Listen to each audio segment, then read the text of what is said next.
Price Lord. ஆண்டவரும் கர்த்தருமாய் இயேசு கிறிஸ்துவின் வல்லமையுள்ள நாமத்தினால் உங்களை வாழ்த்துக்கிறேன். இன்னைக்கு பரிசுத்தங்கிற தலைப்பிலே நம்ம தியானிக்க போகிறோம். வெளிப்படுத்தின விசேஷம் 22:11 பரிசுத்தம் உள்ளவன் இன்னும் பரிசுத்தம் ஆகட்டும் அப்படின்னு சொல்லி வேதம் சொல்லப்படுது. நாம் யாரால் பரிசுத்தமாக்க முடியும்? நம் தேவனால், பரிசுத்தாவியானவரால். யூதா 1:1 நம்முடைய தேவனால் மட்டும்தான் நாம் பரிசுத்தமாக்க முடியும்.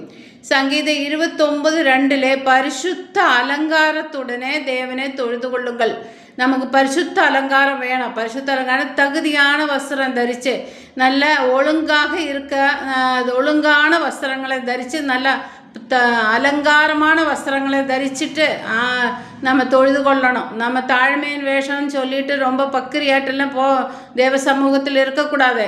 நல்ல உயர்தலமான அலங்காரமான வஸ்திரம் தரித்து நம்ம ஒழுங்காக, அதாவது தகுதியாக நல்ல நீட்டாக நம்ம ட்ரெஸ் பண்ணி தேவ சமூகத்தில் அலங்காரத்தோடு தொழுது கொள்ளணும்னு சொல்லிட்டு வேதம் சொல்லப்படுது. நம்ம அப்படி தான் இருக்கணும், அலங்காரத்தோடு தொழுது கொள்ளணும்.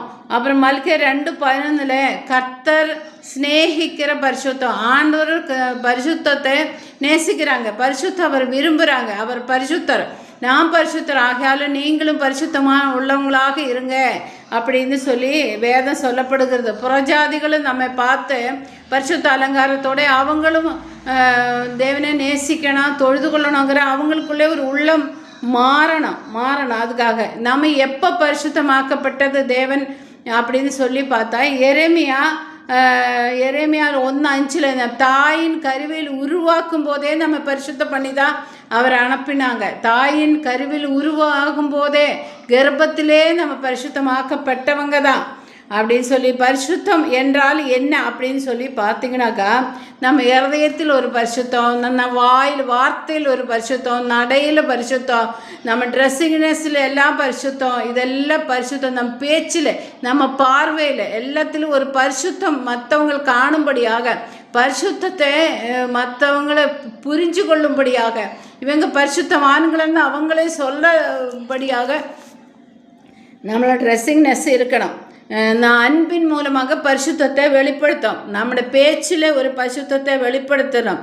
தேவ பயத்திலே நம்ம பரிசுத்தத்தை வெளிப்படுத்தணும். இந்த பரிசுத்தம் நமக்கு கொடுக்கறது பரிசுத்த ஆவியானவர் தான். பரிசுத்தத்தை உண்டாக்குறது, அதிகரிக்க பண்ண வைக்கிறது பரிசுத்த ஆவியானவர் தான். அது உதவி செய்கிறது. நாம் பரிசுத்தத்தை அசட்டை பண்ணக்கூடாது. பரிசுத்தமாக எதுக்கு எல்லாரும் எதோ சொல்லுவாங்கன்னு சொல்லிட்டு அசட்டை பண்ணக்கூடாது. நம்ம தேவனுக்கு பயந்து தான் நடக்கணும். கர்த்தர் என்ன சொல்கிறாங்களோ அந்த மாதிரி அந்த பரிசுத்தத்தோடு நம்ம உள்ளத்திலும் இதயத்திலும் நடக்கையில் எல்லாம் பரிசுத்தத்தோடு இருக்கணும். கர்த்தர் இந்த வார்த்தைகளெல்லாம் ஆசீர்வாதம்.